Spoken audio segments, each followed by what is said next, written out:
याच्यावर मी असं सविस्तर माहिती देतो की आता आपल्याला माहिती आहे की आपल्या या वसई भागाचं शहरीकरण खूप झालेलं आहे आणि जागोजागी बिल्डिंग्स, घरे बांधण्यात येत आहेत आणि ह्याच्यामुळे रस्ते पण अरुंद झालेले आहेत आणि जे पोल टाकलेले आहेत ते महावितरणची त्याच्यावर गेलेली लाईन असो, महानगरपालिकेचे स्ट्रीट लाईट असो, आता इंटरनेटच्या सेवा सुद्धा त्या खांबावरून दिल्या जातात आणि केबलच्या वायरी त्याच्यावर टाकलेल्या जातात.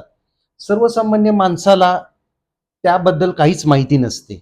असाच एक प्रसंग आमच्या गावामध्ये असं घडला, की एक आठवड्याच्या अगोदर तो लाईटचा पोल चुलना तलाव रोडचा हा वाकलेला होता.